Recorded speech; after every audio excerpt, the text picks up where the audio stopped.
आदाब, मैं हूं इम्तियाज़ खलील। दोस्तों, पूर्व सांसद और बीजेपी के सीनियर लीडर किरीट सोमैया ने 26 नवंबर को मुंबई में एक प्रेस कॉन्फ्रेंस ली और जामिया इस्लामिया इशातुल उलूम अक्कलकुआ, जो एक बहुत पुराना मदरसा है, उस पर बहुत गंभीर आरोप लगाए। प्रेस कॉन्फ्रेंस सुनने के बाद और उनके बहुत सारे ट्वीट्स हैं, उनको देखने के बाद ऐसा लगता है कि जैसे हिंदी फिल्मों में किस तरीके से जो विलन अड्डा बनाते थे, उस तरीके से ऐसा लगता था कि कोई आदमी है जो देश के ख़िलाफ़ जो है वो एक अड्डा बना करके अक्कलकुआ में बैठा हुआ है। आइए हम देखते हैं वो एलिगेशंस क्या हैं। एलिगेशन नंबर 1 ये है कि कॉलेज और कहना चाहिए स्कूल के नाम पर वहाँ मदरसा चलाया जा रहा था, उसके कवर में जो है वो मदरसा चलाया जा रहा था। तो किरीट सोमैया साहब, आपका होमवर्क बहुत कमज़ोर है, क्योंकि जामिया इस्लामिया इशातुल उलूम अक्कलकुआ जब शुरू हुआ था 1979 में, तो वो एक मदरसे के रूप में ही शुरू हुआ था। वो अक्कलकुआ की मकरानी फली मस्जिद में शुरू हुआ था 6 बच्चों के साथ। वो मदरसे के रूप में शुरू हुआ। 14 साल तक वो एक मदरसे के रूप में काम करता रहा, जबकि 1993 में मौलाना गुलाम वस्तानवी साहब ने पहला ITI शुरू किया था। उससे पहले वो मदरसा ही था। एलिगेशन नंबर 2 यह है कि जामिया इस्लामिया इशातुल उलूम अक्कलकुआ जो है आदिवासियों की ज़मीन पे बनाया गया है।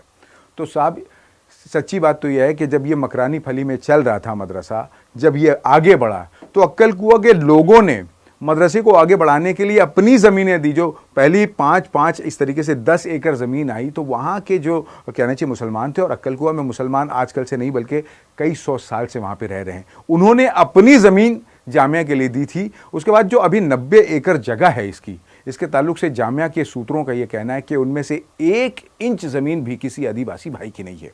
आइए, एलिगेशन नंबर 3 ये है कि वहाँ पे जो मेडिकल कॉलेज है, जो यूनानी मेडिकल कॉलेज है, वो असल में फ़र्ज़ी है। वहाँ पे जो अल-सलाम अस्पताल है, वहाँ मरीज़ नहीं होते, वहाँ पे फ़र्ज़ी मरीज़ लाए जाते हैं।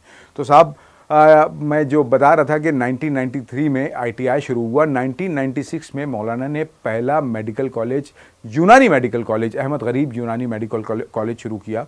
और आप सोचिए, 1996 से अभी 28-29 बरस हो रहे हैं। इतने बरसों में ये CCIM, MUSH और उसके बाद मिनिस्ट्री ऑफ आयुष, इन सब की नज़र में ये कॉलेज है। 50 का इंटेक था, बाद में 60 का हुआ। अब तक 1000 के करीब डॉक्टर यहाँ से निकल चुके हैं। और अगर ये डॉक्टर्स या कॉलेज फर्जी है तो कोविड-19 में 2020 में जब ये आया था, तो उस वक्त नंदुरबार जो एक पिछड़ा हुआ ज़िला था, वहाँ के कलेक्टर परेशान थे कि किस तरीके से डॉक्टर्स को उपलब्ध किया जाए, डॉक्टर्स को किस तरीके से उनकी सर्विसेज अवेल की जाए। तो उस वक्त उन्होंने इन्हीं बच्चों को तो आवाज़ दी थी, और यही बच्चे थे जिन्होंने अपनी जान पे खेल करके नंदुरबार रेलवे स्टेशन में जो आइसोलेशन वार्ड्स और जो क्वारंटाइन सेंटर्स बनाए गए थे, इनमें इन्हीं बच्चों ने अपनी खिदमत अंजाम दी थी, जिसका एतराफ़ खुद भारूट साहब, जो उस वक्त कलेक्टर थे, उन्होंने किया था। आइए देखते हैं एलिगेशन नंबर 4 क्या है। एलिगेशन नंबर 4 यह है कि अक्कलकुआ में 11,800 बच्चे पढ़ते हैं, जिसमें 11,000 बच्चे बिहार के हैं,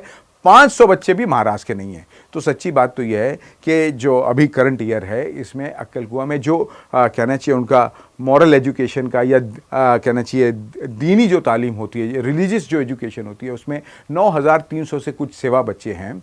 और इन्होंने कहा 500 बच्चे महाराष्ट्र के नहीं हैं, महाराष्ट्र के 1,200 बच्चे यहाँ पर पढ़ते हैं। दूसरी अहम बात यह कि महाराष्ट्र के बच्चे इसलिए भी बिहार से ज़्यादा नहीं हैं क्योंकि महाराष्ट्र में ऐसे ही बहुत सारे मदरसे हैं।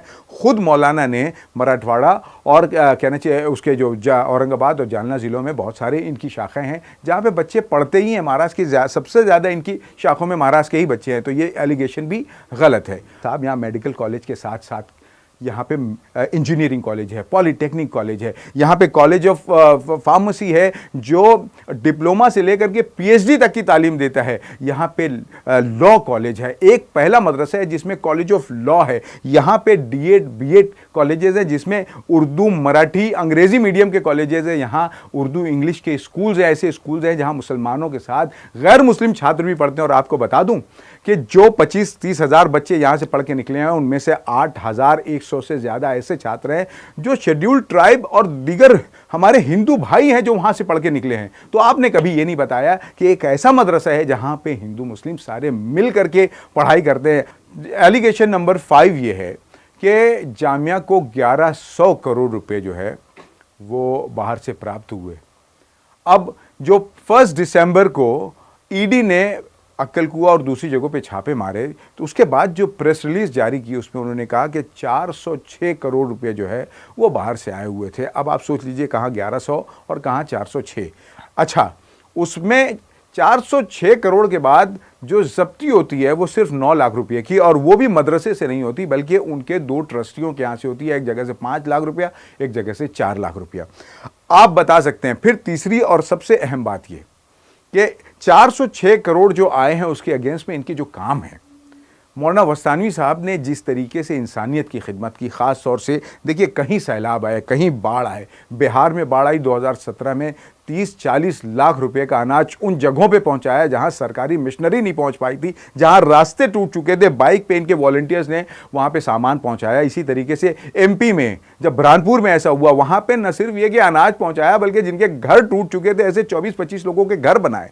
इनकी मेडिकल सर्विसेज इतनी बड़ी हैं कि हजारों लोगों के कैटरेक्ट के ऑपरेशन हुए। एक नहीं, दसियों तरीके के इनके हॉस्पिटल में ऑपरेशन मुफ्त किए जाते हैं। उसके बाद डायलिसिस सेंटर में हजारों लोगों के डायलिसिस होते रहे हैं। ये सारी सर्विसेज हैं। उसके बाद एजुकेशन में जब इन्होंने काम किया, देखिए सबसे अहम चीज़ ये है कि ये बात बताने की कोशिश की जा रही है कि मदरसे में कट्टरवाद कट्टरवाद कट्टरवाद।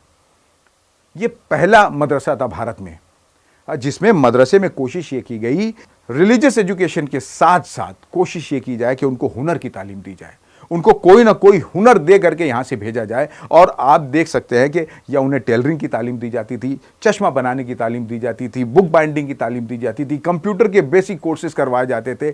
बल्कि अब तो हम देख रहे थे कि रोबोटिक्स भी एक मदरसे में, आप तस्वूर कीजिए, एक ऐसा मदरसा जहाँ स्मार्ट बोर्ड पर पढ़ाई होती है। आज तक स्कूलों में स्मार्ट बोर्ड जो है वो मुहैया नहीं किया जा सका है, लेकिन इनके मदरसे की हर क्लास में आप देखेंगे तो स्मार्ट बोर्ड से तालीम दी जा रही थी।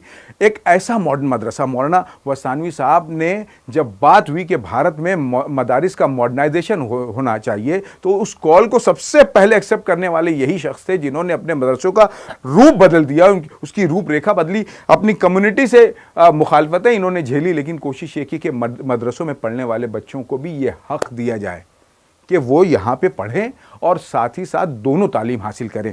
फिर यहीं से बच्चे NIOS, हमारी सरकार का इदारा है, उसके ज़रिए 10वीं 12वीं की तालीम हासिल कर रहे हैं। उसके अलावा भी बच्चे जो है 8 से 10 हज़ार बच्चे 10वीं 12वीं, और उसके बाद यशवंतराव चौहान जो नेशनल ओपन यूनिवर्सिटी है उससे BA। उसके बाद यहाँ के बच्चे यहाँ से निकल करके नॉर्थ महाराष्ट्र जो यूनिवर्सिटी है, उसके बाद हमदर्द है, यहाँ पे इनकी डिग्री जो है वो वैलिड समझी जाती है। वहाँ से आगे पढ़ाई की और ज़िंदगी में आगे बढ़े। अच्छा, बात ये हो रही थी कि सीमांचल या कहना चाहिए बिहार से बहुत ज़्यादा बच्चे हैं, तो क्या उन जगहों से आने वाला हर बच्चा जो है उसको आप शक की नज़र से देखेंगे? क्या वो भारत का हिस्सा नहीं है? क्या वहाँ रहने वाला हर बच्चा जो है वो बांग्लादेशी आपको लगता है? अरे साहब, इसकी वजह ये भी तो हो सकती है कि वहाँ गुर्बत है, और ऐसी गुर्बत है, आप एक मरतबा जाइए तो खाने को लोगों को नहीं है। बहुत सारे माँ बाप तो इसलिए यहाँ पे भेजते हैं कि उनके बच्चों को 3 वक्त का खाना भी मिल जा रहा है और शिक्षा भी मिल जा रही है। तो एक आदमी जो भारत के लिए इतना बड़ा काम कर रहा है, उसको उस नज़रिए से देखने की बजाय उसको दहशतगर्दी के नज़रिए से देखा जाता है, क्योंकि दाढ़ी, टोपी और इस्लाम आपको तकलीफ देता है।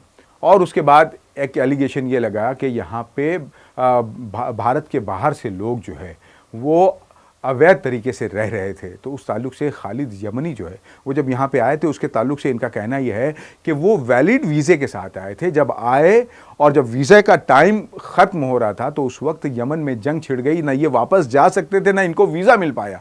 वीज़ा एक्सपायर होने के 10 दिनों के अंदर ये जबलपुर में पकड़े गए, कोर्ट में हाजिर हुए, बाद में यमन कौंसलेट के हवाले कर दिया। यमन कौंसलेट ने यहाँ नंदुरबार की लोकल अथॉरिटीज़ से मशवरा करके कि जब तक इनका केस चल रहा है तब तक इनको अक्कल कुआ में रहने दिया जाए। तो ये पुलिस और प्रशासन के इल्म में यह बात थी कि एक आदमी अपनी फैमिली के साथ यहाँ पे रह रहा है। यहाँ रहते हुए फैसला नहीं हुआ था तब तक ये मजबूरन यहाँ पे रुके हुए थे। यहाँ रहते हुए उनके बच्चे जब बड़े होने लगे तो उनकी एजुकेशन के लिए जब कहना चाहिए प्रशासन से बात की गई तो आधार कार्ड बनाने की बात हुई। आधार कार्ड में कहीं ये नहीं लिखा है कि ये भारत के नागरिक हैं। तो बहरहाल ये सफाई अक्कल कुआ वालों ने अब तक ये सफाई नहीं दे रहे थे, लेकिन इस मरतबा उन्होंने बाकायदा जो है वो उनके ऊपर जो एलिगेशंस लगाए गए थे उनका जवाब दिया। एक और एलिगेशन ये है कि भारत से बाहर यानी एफसीआरए से जो पैसा आया था उसको ऐसी संगठनों के उसमें अकाउंट्स में ट्रांसफ़र किया गया जिनके ऊपर देश के खिलाफ काम करने का इल्ज़ाम है। इस हवाले से जामिया के सूत्र ये बताते हैं कि जामिया ने 1 रुपये कश्मीर के उस अदारे को नहीं दिया है, बल्कि सिर्फ उस प्रोमाइसेस से इनका कंबल तकसीम हुआ है। जो कंबल तकसीम हुआ है वो नंदुरबार में ख़रीदा गया है। इसके ताल्लुक से वो कहते हैं कि हमारे पास न सिर्फ इसके बिल्स हैं बल्कि वो जो ईवे बिल है जो यहाँ से कंबल वहाँ ले गए वो सारे बिल इनके पास मौजूद है। अच्छा, ये सारी चीज़ें चल रही है। एफसीआरए का जो मसला है ये आजकल में रद्द नहीं हुआ है, बल्कि इसको तकरीबन 18 महीने हो चुके हैं और उसके ताल्लुक से मदरसे के लोग खामोशी से कानूनी तौर पर पोलिटिकल लोगों से मिल करके, बल्कि इस हवाले से मौलाना हुज़ैफा वस्तानवी साहब जो है उन्होंने आज से 3 या 4 महीने पहले चीफ मिनिस्टर देवेंद्र फडणवीस और शिंदे साहब जो डिप्टी चीफ मिनिस्टर हैं इन दोनों से मुलाकात करके अपना पक्ष भी रखा था। अब इसमें हमारी एजेंसीज काम कर रही हैं। जब हमारी एजेंसीज काम कर रही हैं तो उनको मौका देने की बजाय इस तरीके से राय कायम करके शोर मचाना और ये बताने की कोशिश करना कि भारत में एक ऐसी जगह है जहाँ पे इस तरीके की गतिविधि हो रही है, मुझे लगता है कि ये जुल्म है एक ऐसे इदारे के ऊपर। जो आप बात कर रहे हैं आदिवासियों की ज़मीन हड़पने की बात, ये वो इदारा है जिसने आदिवासियों के लिए हर तरीके से काम किया। आज जामिया के कैंपस में जितने भी वो स्टाफ है जो वहाँ काम धंधा करते हैं, जो छोटे मोटे जितने भी काम करने वाले हैं, सब आदिवासी महिलाएँ आती हैं, वहाँ के मर्द आते हैं, वो सब मिल करके कहना वहां काम करते हैं। ये कोई ऐसा डर नहीं है कि दरवाजा लॉक है, अंदर कोई जा नहीं सकता, आ नहीं सकता। ये कोशिश ये करते हैं कि आदिवासियों के बीच में पहुंच करके एजुकेशन ऑन व्हील्स के जरिए इनकी गाड़ियां बसेस जाती हैं आदिवासियों के बीच में उनके बच्चों को पढ़ाने के लिए। खास तौर से लॉकडाउन के पीरियड में जब बच्चे बिल्कुल एजुकेशन से दूर हो गए थे तब सरकार के कहने पर और कहना चाहिए जो पॉलिसीज हैं उनके हवाले से ये हुआ कि ये एजुकेशन ऑन व्हील पर काम किया गया। इन बच्चों को जब बस्ते की जरूरत हुई, आपने एक इल्जाम एक एलिगेशन ये भी लगाया कि इनका साथ कांग्रेस और उद्धव ठाकरे की पार्टी के लोग दे रहे हैं, यानी यहां पे भी आप सियासत करने से बाज नहीं आए। सच्ची बात तो यह है कि जब इन बच्चों को बस्ते की जरूरत थी तो दसियों हजार बस्ते जो है जामिया ने अच्छे बस्ते बना करके इन आदिवासियों में तकसीम किए और जब इनको तकसीम करना था तो उस वक्त की 2017 में बीजेपी की उस इलाके की सांसद हेना गावित अपने पिताजी के साथ वहाँ पे आई, विजय कुमार गावित जो उस वक्त एमएलए थे, ये दोनों वहाँ पे आए। इनके हाथों से बच्चों को वो बस्ते तकसीम किए गया। और आप सुन लीजिएगा कि वो लोग जो आपकी पार्टी के हैं उनका मौलाना वस्तानवी साहब के कामों के ताल्लुक से क्या कहना है। आणि आम्हाला खरोखर अभिमान वाटतो वस्तानवी साहब की आपली ही इतकी मोठी संस्था आज आमच्या जिल्ह्यात आमच्या या अक्कलकुवा तालुक्यात आहे। आपल्या माध्यमातून आज एवढ्या विद्यार्थ्यांचं भविष्य हे निश्चितपणे उज्ज्वल होण्याच्या मार्गास आहे। मी आपल्या संस्थेमध्ये खासदार होण्यापूर्वी सुद्धा माझ्या वडिलांसोबत आलेली आहे आणि मी बघितलं इतक्या चिकाटीने आपल्या इथले जे शिक्षक आहेत खूप मेहनत घेतात। आपल्याकडे देशभरातले विद्यार्थी आपल्या संस्थेमध्ये शिकायला येतात आणि आपल्याला मी नक्कीच हे सांगू इच्छिते की मी काही वर्षांपूर्वी मी पॅरिसला गेले होते। पॅरिसला जेव्हा मी गेले तिथे मला एक भारतीय व्यक्ती भेटला होता, तर तो होता सूरतचा आणि त्याने मला विचारलं कि मैडम आप कहाँ से है। मी त्यांना म्हटलं मैं नंदुरबार से हूँ, महाराष्ट्र में। त्याने मला सांगितलं कि हमको नंदुरबार तो पता नहीं लेकिन हमको अक्कलकुआ मालूम है क्योंकि मेरा भाई अक्कलकुआ के इंस्टिट्यूट में पढ़ता है, इसलिए मैं जानता हूँ कि अक्कलकुआ कहाँ है।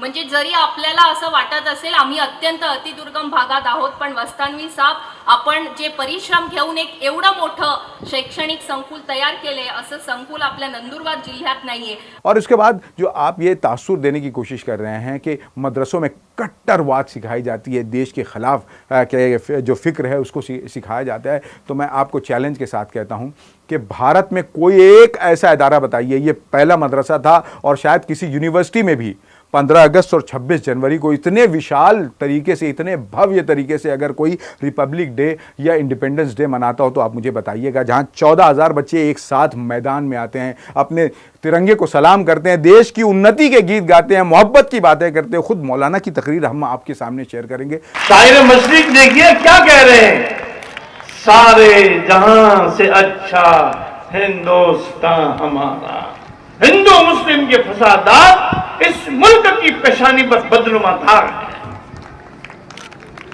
हम ऐसे फसादात से किसी को भी हम जाने नहीं देंगे।